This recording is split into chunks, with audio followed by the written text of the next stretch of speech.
demikian. Sehingga kalau ada informasi baru, nanti kan ada notifikasinya.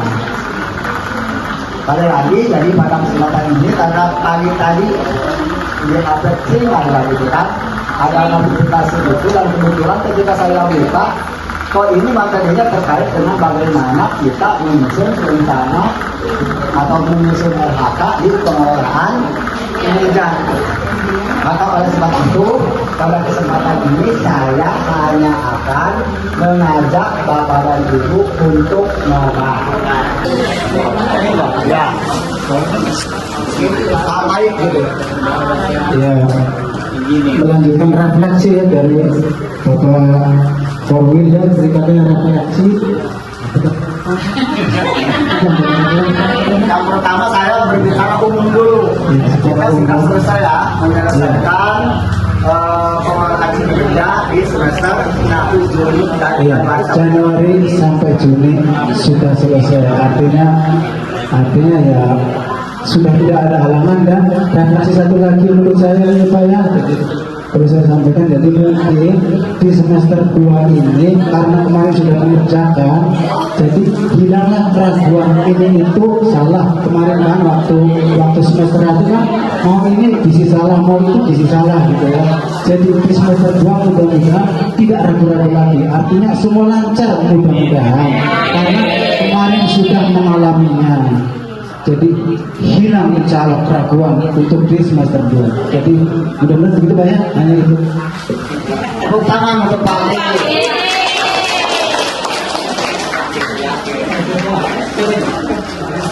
Itu hal baik. Yang kedua tidak apa-apa ya, dalam arti kita tidak terlalu banyak untuk itu aja misalkan dari saya satu, dari Pak Adi satu. Artinya mungkin kita sudah mempunyai pengalaman yang ya cukup ya, ketika kita akan meneruskan pekerjaan kita melakukan pengelolaan kinerja di semester 2 ya, yang kita lakukan di PMM. Itu hal baiknya. Terus apa yang dirasa Bapak dan Ibu masih kurang nih di semester 1? Apa yang dirasa kurang di semester 1?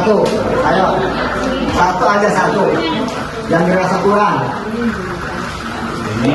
Untuk memperoleh sertifikat itu kayak kalau memperoleh dari BPN itu ada panjang waktunya dan kadang-kadang kita membuat sinarnya itu banyak halangan. Sertifikat yang dari KMM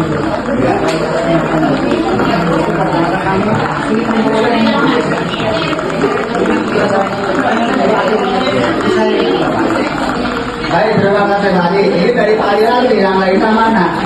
Jadi ketika kita berbicara mengenai buku, apalagi buku-buku itu yang harus kita peroleh karena di RHK-nya kita tidak memiliki perhatian diri untuk mendapatkan bukti bukunya. Berarti kurang dari situ adalah ya, kalau saya simpulkan kurang dari situ berarti kita kurang tepat dalam memilih RHK. Ya, kurang tepat dalam memilih RHK. Nah sekarang mari kita tadi refleksi, kemudian kita evaluasi. Jangan sampai di semester 2 ini kesalahan yang kita lakukan di semester 1 terulang. Baik ketika Bapak dan Ibu dalam memilih RHK di praktik pembelajaran bagi guru atau di praktik kinerja bagi kepala sekolah. Selanjutnya saya akan tambahkan juga terkait dengan pemilihan RHK dan kemudian examnya, terutama di praktik pembelajaran dan di praktik kinerja untuk para sekolah. Di praktik pembelajaran, walaupun saya tidak mengobservasi, tidak masuk ke kelas, bagaimana Bapak dan Ibu praktek mengajar, tetapi dari beberapa informasi yang saya terima, ya, ternyata apa yang Bapak Ibu praktikan ketika melakukan praktik mengajar itu tidak sesuai dengan rubrik, ya. tidak sesuai dengan rubrik. Pun demikian untuk praktik kinerja bagi Bapak Ibu Kepala Sekolah. Apa yang dipraktikan ketika saya observasi, ternyata ketika saya cross check dengan rubrik yang sudah ada, itu tidak pas. Presentasinya panjang, materinya bagus, ya. Tetapi ketika disasar dihubungkan dengan rubrik yang ada, ya, materi mah kemana, rubrik ke kemana, sehingga bingung bagi saya untuk menentukan apakah ini efektif, apakah ini dilakukan tetapi tidak efektif, apakah tidak dilakukan, karena kan pilihannya itu. Nah, untuk itu di semester 2 mari kita perbaiki. Ada 3 tahap pengelolaan kinerja di PNM, yaitu perencanaan kinerja, pelaksanaan kinerja, dan penilaian kinerja. Ketiga tahapan ini akan terus dilakukan setiap semester. Kali ini, mari kita fokus pada tahap pertama, yaitu perencanaan kinerja. Ada 4 langkah perencanaan kinerja kepala sekolah di PNM, antara lain merencanakan praktik kinerja, merencanakan pengembangan kompetensi, merencanakan perilaku kerja,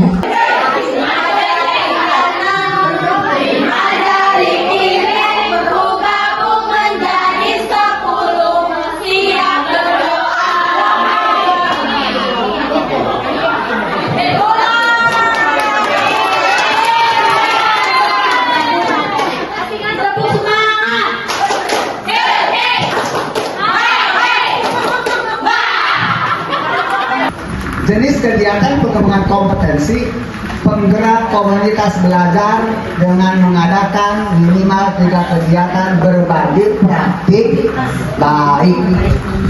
Poinnya 36, ngambil anak hiji ya, terpenuhi. Karena minimalnya 32. Hanya permasalahannya tadi, apakah ini remita atau tidak? Ya. Bagi Pak Aan mungkin ini remita gitu kan, tetapi belum tentu bagi kita. Ya, pilih jangan ini. Nah, kalau memang tadi sesuai dengan rumus yang remita, maka pilih oleh kita. Tetapi kalau memang ini tadi tidak sesuai dengan rumus yang disebutkan, ya,